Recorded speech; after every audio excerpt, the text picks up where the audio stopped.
The diner buzzed with the usual morning rush. The smell of coffee, the clatter of plates, and the endless chatter of customers. Amid the chaos, a young waitress moved quickly between tables, her tired eyes hiding the pain she carried.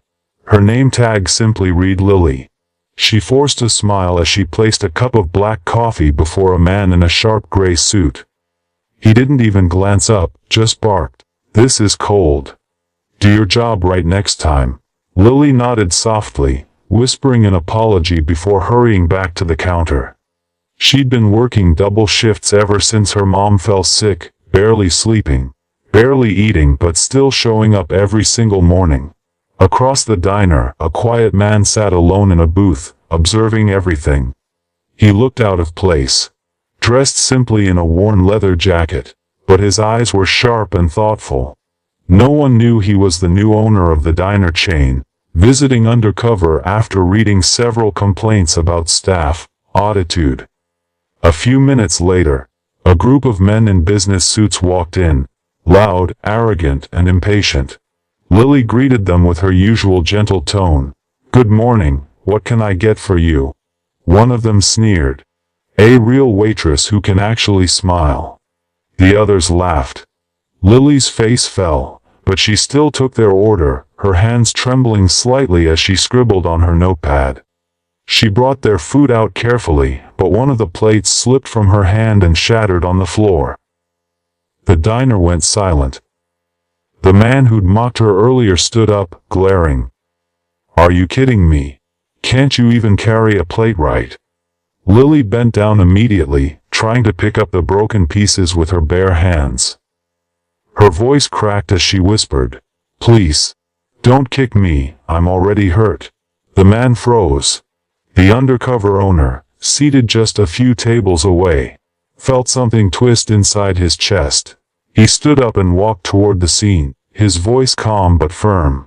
"That's enough." The rude customer turned, annoyed. "Who the hell are you?" The stranger smiled faintly. "Just someone who believes in treating people like humans."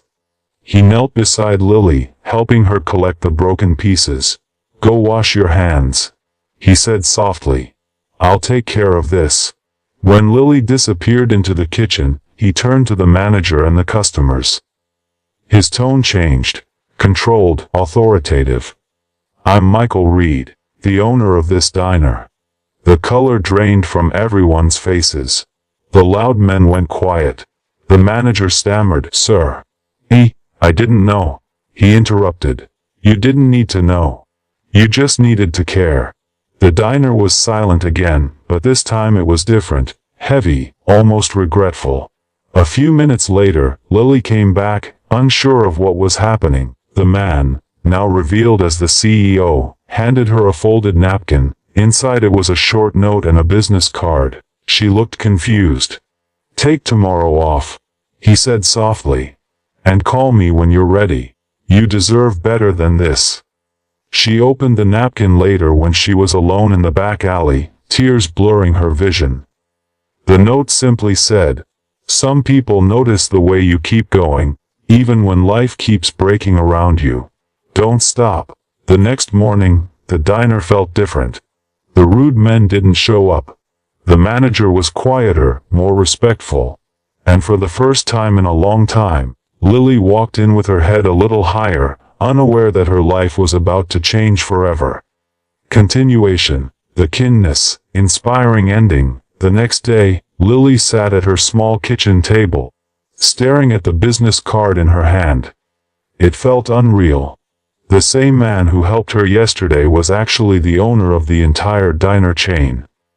For a moment, she wondered if calling him would be too bold, but something about his gentle words gave her courage.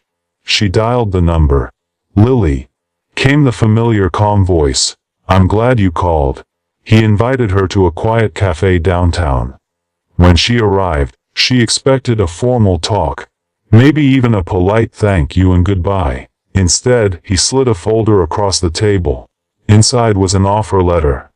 "I watched how you handled everything yesterday," he said.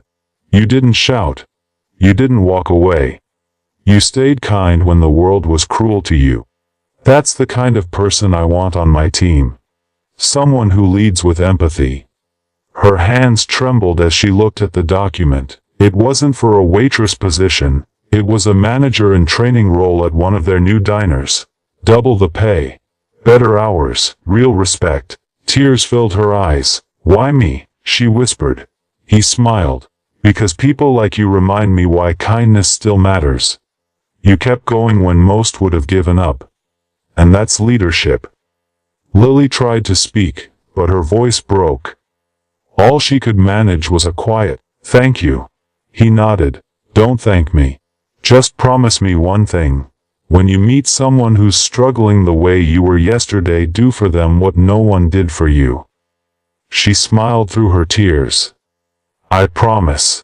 Months later, the same diner looked brighter. Customers were greeted warmly, the staff laughed together, and kindness had become part of the air itself.